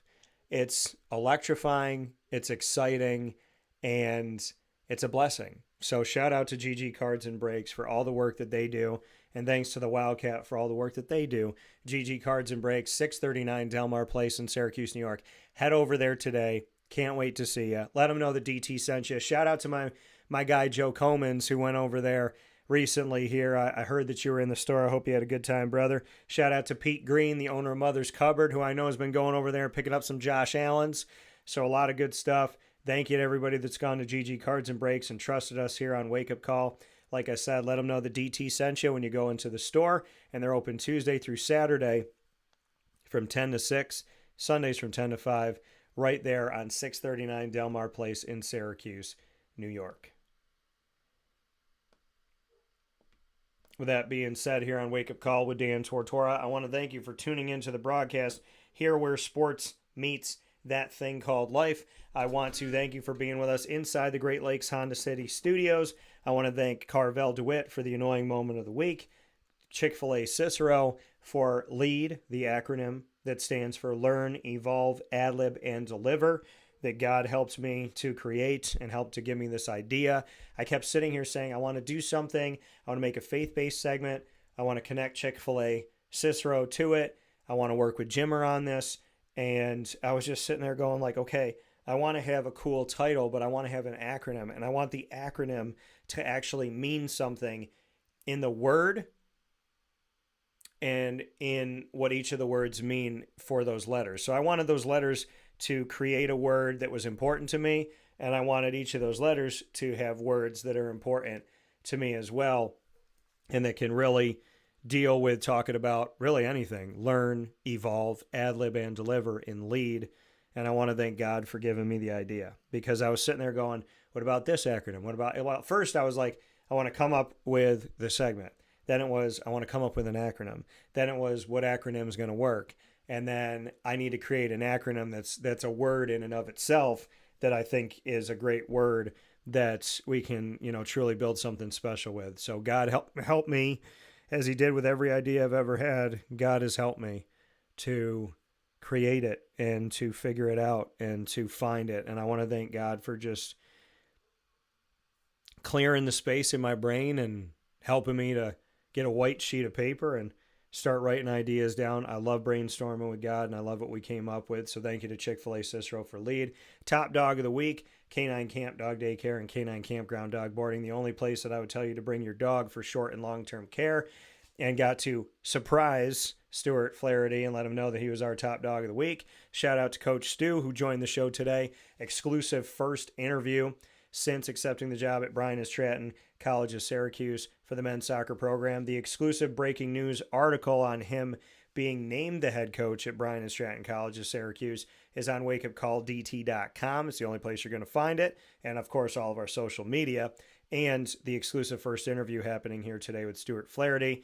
And then Big Nate Trout joining me here on the show, Syracuse Orange kicker, alum, and connecting with him about Syracuse Orange football now and moving forward. So a God bless to Nate Trout and for him being a part of the show, and my best to his nephew and his son and all the work that they're doing. And, of course, Nate's family in general, all the kids and everybody in the Trout family. God bless to you all. And the same with the Flaherty family and to your family out there.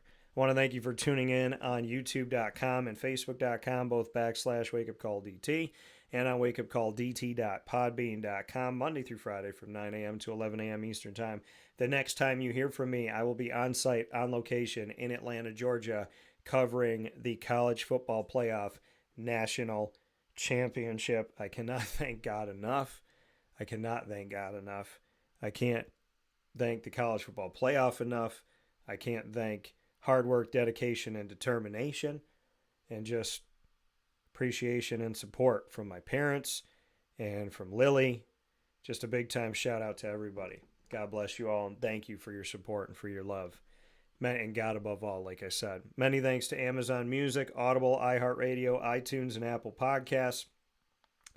Of course, Player FM, Podbean, Podchaser.com, Spotify, TuneIn, and YouTube for helping me to bring you Wake Up Call with Dan Tortora wherever you are, whenever you're checking it out. All you got to do is search Wake Up Call with Dan Tortora on these outlets, or one word, Wake Up Call DT, and you'll find us on your computer, in your pocket, on your Google Home device, on your Alexa device. So many different ways to connect with the show, thanks to these many avenues that have allowed us the opportunity to be on them. So thank you to them so very much. Search Wake Up Call with Dan Tortora or one word, Wake Up Call DT, and you will find me. So with that being said, I also want to thank the Brooklyn Pickle down in Southern Pines, North Carolina, right there by Pinehurst Golf Courses, the very well-known golf courses that they have right down there in South Carolina that are known to the PGA. Right down the road, just a few minutes away, you will find the Southern Pines location for Brooklyn Pickle on 1788 Old Morganton Road in Southern Pines, North Carolina. So make sure you head out there today and let them know that DT sent you their way. Much thanks and much appreciation to them for their support at Brooklyn Pickle down in North Carolina in Southern Pines. And of course, to all of our support here in my home community where I was born and raised in Central and Upstate New York.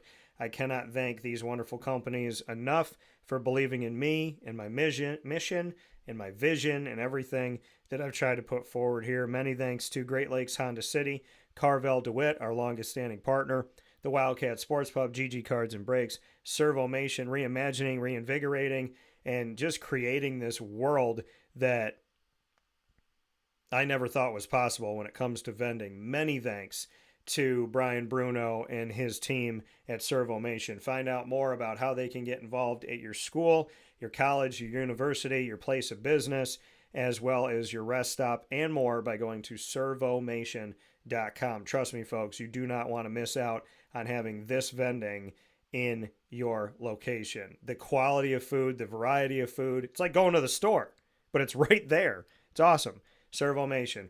Get in touch with them today. Avicoli's, Canine Camp Dog Daycare, Ma and Pa's, the snack capital of the world, Mother's Cupboard, the home of my breakfast sandwich. Go and get it today. Bacon, egg, and cheese inside of 2 pieces of French toast. Cut it up and have it with some syrup. Pick it up and eat it like a sandwich exclusively at 3709 James Street in Syracuse, New York, only at Mother's Cupboard, 7 days a week from 6 a.m. to 1:30 p.m. Chick-fil-A Cicero, Canine Campground Dog Boarding, Pizza Man, Brian's Landing, and of course we are the exclusive multimedia marketing partner of your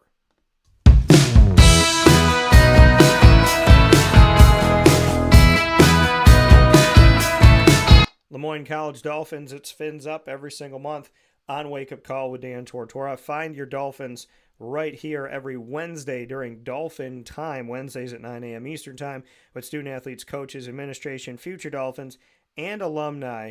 Make sure that you get in touch with those wonderful Dolphins by connecting with us here on Wake Up Call with Dan Tortora, where sports meets that thing called life. You could find them all by going to youtube.com/wakeupcalldt. Click subscribe, hit the notification bell, and find our Lemoyne playlist. You will also find the Dolphins by going to wakeupcalldt.com's homepage and underneath the exclusive partners tab. For more information, go to LeMoyneDolphins.com. And as always, Fins Up.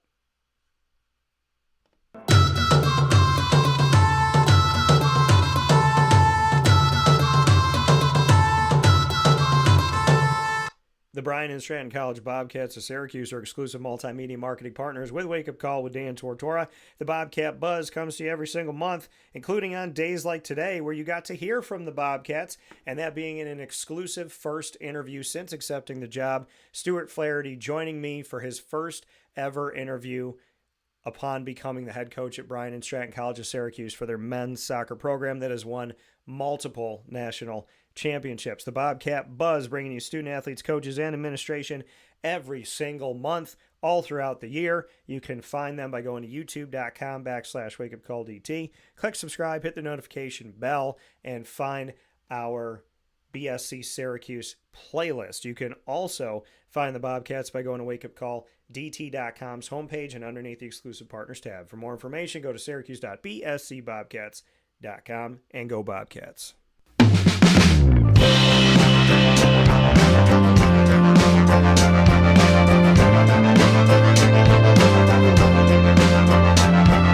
The Binghamton University Bearcats are exclusive multimedia marketing partners with Wake Up Call with Dan Tortora. Find the Bearcats every single Tuesday during Bearcat Time, and that is Tuesdays at 10 a.m. Eastern Time weekly with your Bearcats, student athletes, coaches, and administration, all throughout the month and all throughout the year here on Wake Up Call with Dan Tortora. You can find our content with Binghamton by going to youtube.com/wakeupcalldt. Click subscribe, hit the notification bell, and you will find their Binghamton channel on our YouTube things, our Binghamton playlist on our YouTube channel, I should say.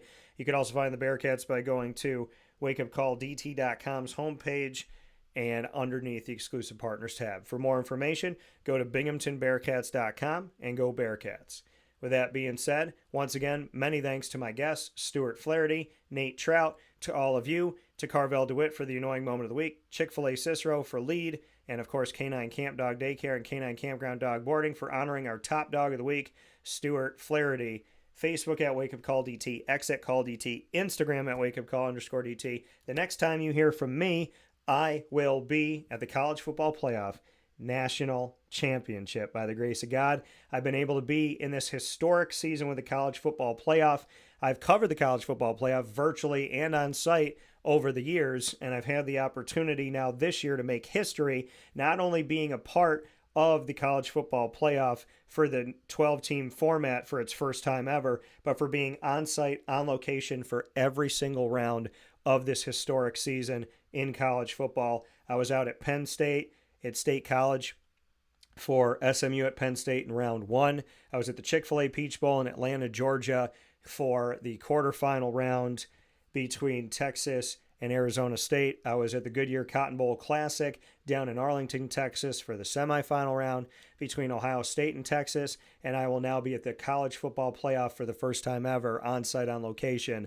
I'll be at the College Football Playoff National Championship between Ohio State and Notre Dame in this historic 12-team playoff season. I want to thank God above all. I want to thank the support of wonderful people. I want to thank God for putting me around great people and crossing paths with people and creating opportunities and opening doors. I want to thank the College Football Playoff. I want to thank the Goodyear Cotton Bowl Classic. I want to thank the Chick-fil-A Peach Bowl. I want to thank the cities of State College, Pennsylvania, Atlanta, Georgia, and Arlington, Texas. I want to thank all of you for your support and your love. And just, hey, a kid from little old Syracuse went out there, chased after his dreams, caught a bunch of them, and is making new ones every day. God is great. Don't forget that. Please be safe. God bless. No stress. Do your best. From the Great Lakes Honda City Studios, this is Wake Up Call. You are amazing, and I appreciate you.